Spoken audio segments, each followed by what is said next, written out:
Bismillahirrahmanirrahim. Assalamualaikum warahmatullahi wabarakatuh. Hari ini ketemu lagi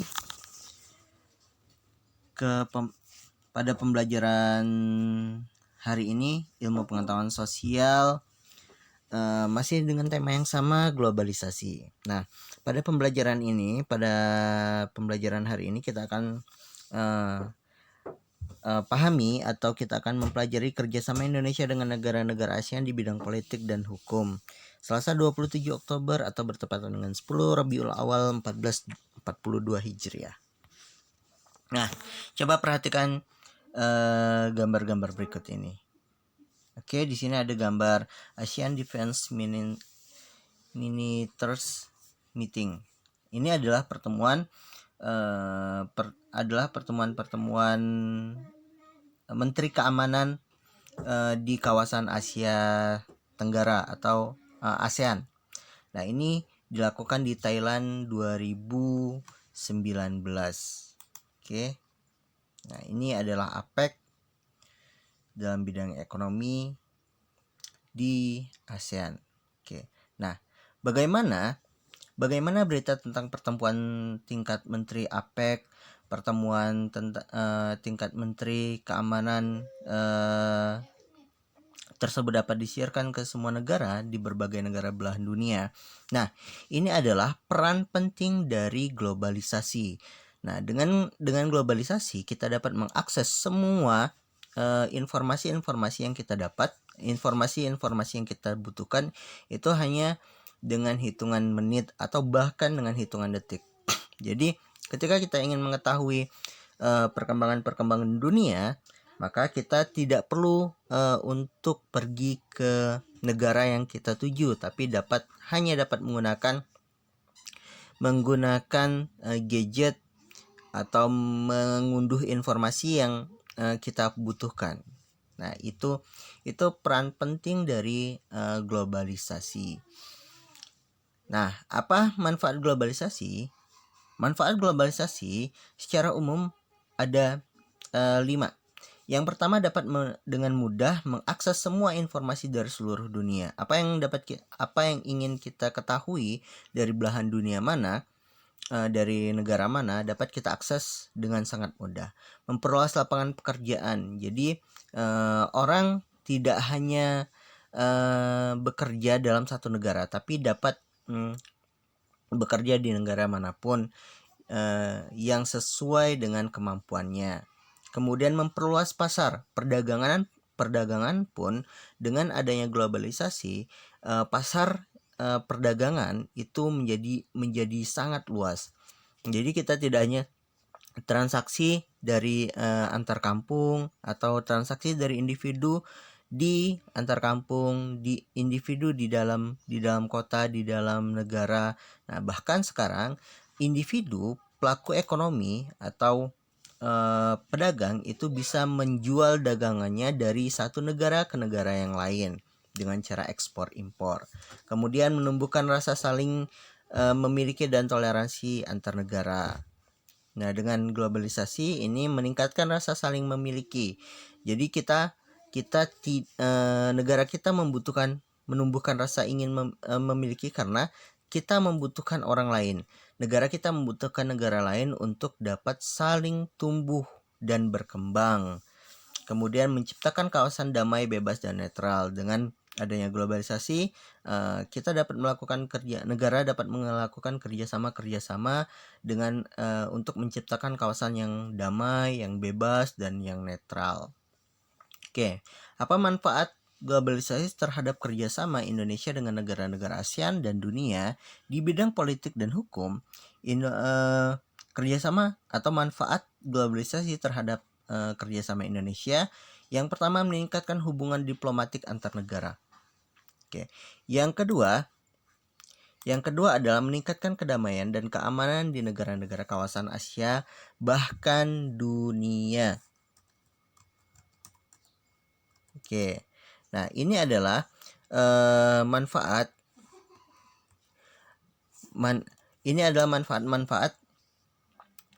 yang dirasakan dalam bidang politik dan hukum. Oke, Apa itu hubungan diplomatik antar negara?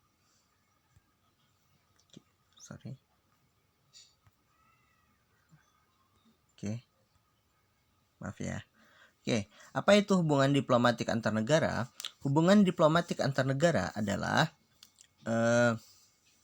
hubungan yang didasari atas perantara perwakilan antara dua negara yang melakukan suatu hubungan.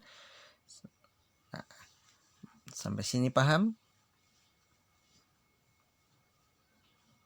Oke.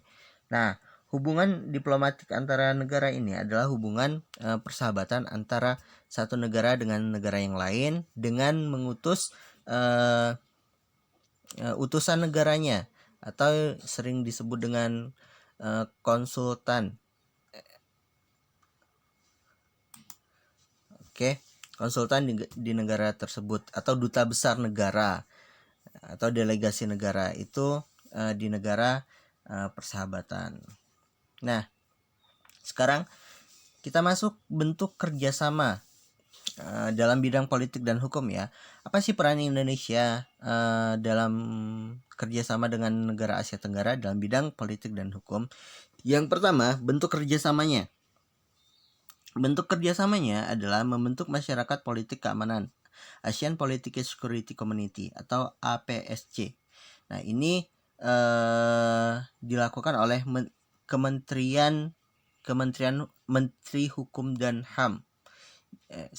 Kementerian Pertahanan. Ini dilakukan oleh Kementerian Pertahanan. Nah, mereka membentuk bagaimana peran Indonesia? Peran Indonesia adalah membentuk masyarakat politik keamanan atau Asian Political Security Community.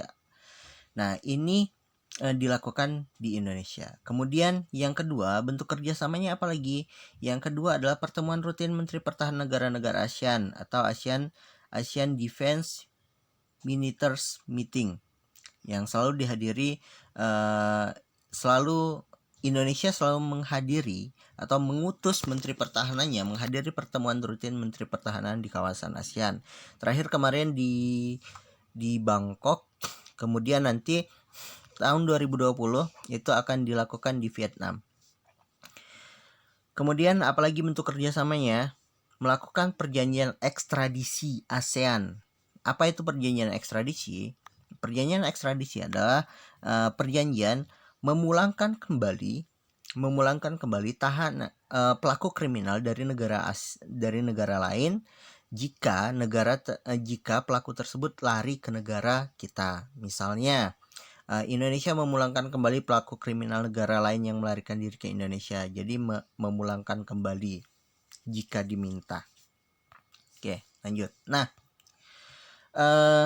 berkaitan dengan perjanjian ekstradisi,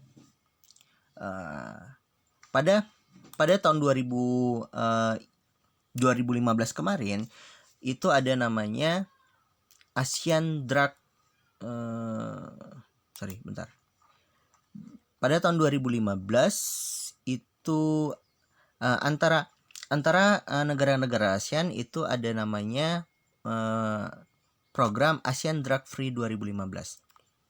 Nah, perjanjian ini adalah mewujudkan negara-negara ASEAN itu bebas narkoba.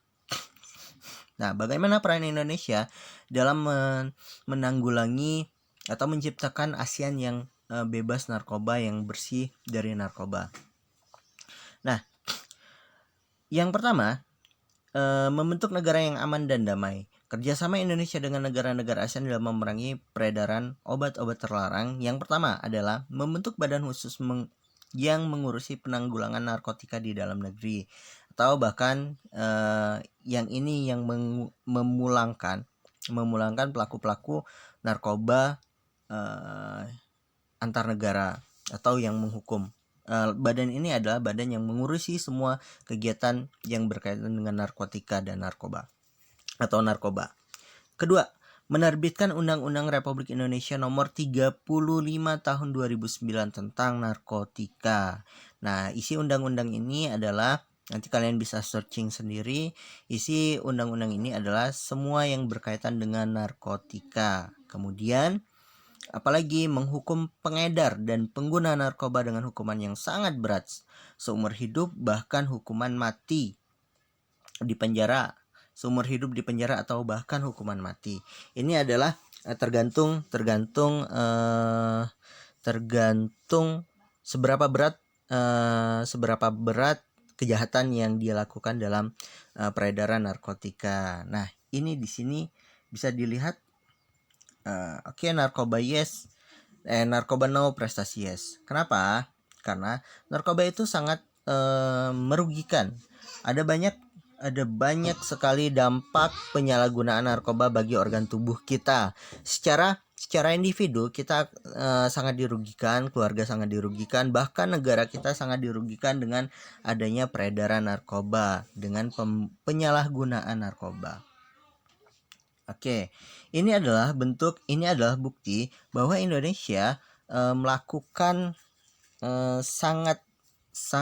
melakukan penindakan atau sangat menghukum keras para pengguna narkoba dan pengedar narkoba, terutama pengedar narkoba ya. 1 hari lalu Kompol IZ dan kurir narkoba di Riau, Mabes Polri mengancam hukuman mati. Kemudian ada lagi ditembak polisi.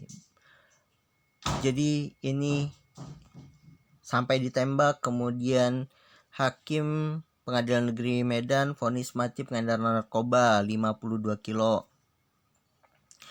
5 tersangka pengedar narkoba di Jakarta Barat terancam hukuman mati. Kapolri sebut 100 pelaku narkoba dihukum mati sepanjang tahun 2020. Oke, ini adalah bentuk keseriusan pemerintah Indonesia dalam menanggulangi atau memberantas narkoba. Oke, nah apa sih apa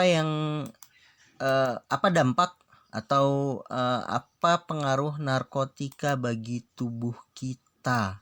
Nah, narkotika atau narkoba, drug, minuman keras, narkotika, rokok, dan lain sebagainya yang bersifat drug itu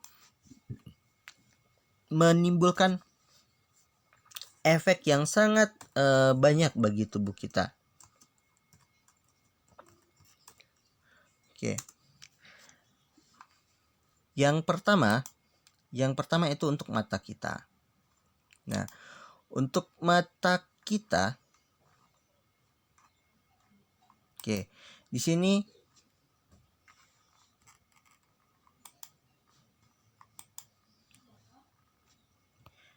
disebutkan, oke, mata pupil melebar menyebabkan insomnia atau susah tidur. Kemudian selain itu juga mendapat gangguan persepsi penglihatan dan kecepatan reaksi. Oke, yang paling penting untuk otak kita, menyebabkan gangguan otak, kemudian penurunan daya ingat, proses berpikir dan perilaku, berdampak buruk terhadap dampak terburuk dapat mengakibatkan kerusakan permanen pada otak. Nah, ini adalah dampak dari narkotika atau narkoba ya. Oke.